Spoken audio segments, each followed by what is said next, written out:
TV6 News at 6.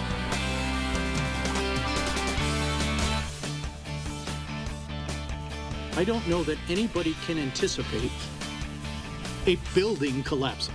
And believe me, after this tragedy, this will be a conversation for a long period of time. We are continuing our coverage on the partial building collapse of the Davenport apartments in downtown Davenport. Good evening, I'm Paula Sands. Today, city officials have given multiple updates on the crisis. Our team has gathered the latest information from those updates. So we start right now with Redrick Terry, live at the collapse scene. Redrick?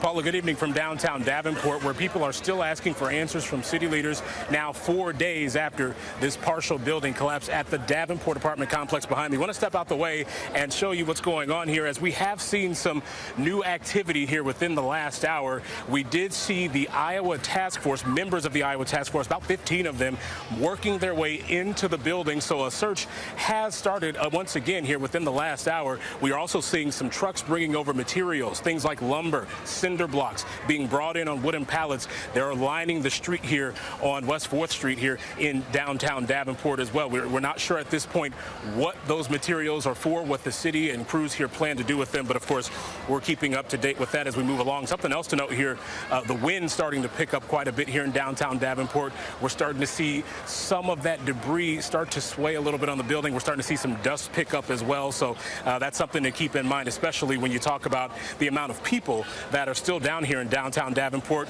That number has also increased over the last few hours. We've been here since a little bit before 4 o'clock this afternoon, and when we first got here there were only about a dozen or so people. That's now about doubled or tripled since then, but that's the scene right now, what we're seeing so far here in downtown Davenport. You know, Paula, you mentioned city leaders holding 2 separate news conferences today in an effort to get answers out to the community. Let's start with that first news conference, which happened about 10 o'clock this morning.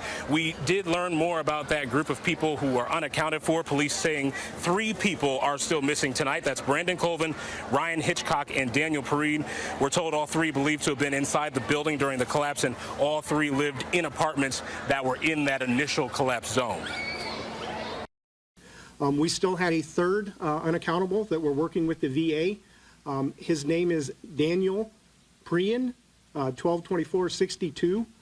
His apartment was also related to the area where we had the collapse in the building. Right now, we don't have any family members. We're working on points of contact for our protocol for these individuals. They are entered in our national database as missing persons, but we'll continue to update you as we get additional information on that.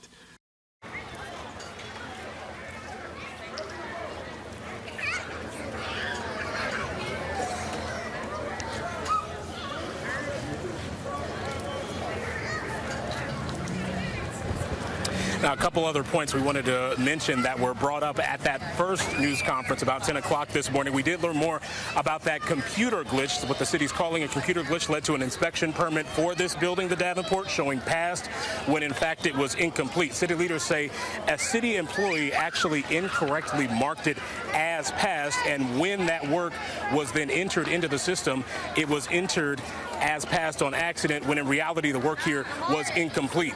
That was then changed to incomplete, and as a result of the computer glitch, it showed up on the website as failed. So that's just a little bit of insight into how that happened.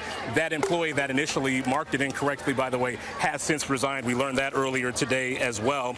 And we also learned more about that $300 fine that was given to the owner of this building. That is Andrew Wold. City officials tell us that was really not about the amount of that fine. It was more so about doing that, issuing that legal action, therefore disallowing the owner to transfer the property to someone else in an attempt to avoid a lien, which more than likely will happen at this point. We are also, by the way, getting a look at these flyers. We mentioned those 3 people who are unaccounted for still tonight: Brandon Colvin, Ryan Hitchcock, Daniel Perrine. They are all now members of the National Missing Persons Database. So we're seeing these flyers being distributed right now, and no doubt we'll be seeing them for the time being here, at least for the foreseeable future.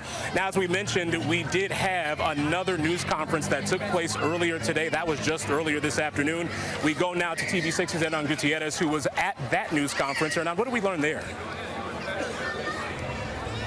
Yeah, Redrick, that second press conference happened right around 2 this afternoon, where both the Red Cross and city officials touched on some of the assistance that's being provided to the residents of the Davenport here in downtown. That includes some financial resources for the residents of that building and the surrounding buildings, including the businesses in this area. The Red Cross has now moved its temporary shelter from KSI just next door to the old Select Hospital building right on Kimberly Road. They are using that for people who need overnight shelter or just need a break from the heat. All different things. So if anybody has a special need, they can call 1-800-RED-CROSS, because we too realize there's some barriers to getting places and getting resources. So every day we are working on those issues. Over 15 different community organizations are going to be down at the downtown YMCA here in Davenport Saturday from 10 in the morning to 4 p.m. To be able to help people sign up for financial assistance, find some temporary shelter, or sign up for things like their Social Security cards, their driver's license, those documents that they might need to start getting their lives back together. That's it for now. Back to you, Governor. All right, Hernan, thank you for that update. And that's now all for the scene that we have here. Obviously, still a pretty emotional scene. There's still several people here in attendance, and of course, an active scene in the Davenport as, again, crews have been inside looking at that building. And actually, as you can see here, as we step outside, some crews, and including a dog as well, apparently searching this building, searching this structure. Again, another sign that this is an active scene at this point. Crews are still searching right now. We're in place. We will keep up to date with this, and of course we will bring you all the latest updates later on tonight on the TV6 News at 10, as well as our TV6 News app and website. Until then, live in Davenport, Redrick Terry, TV6 News. Redrick, thank you, and you as well, Hernan, live downtown.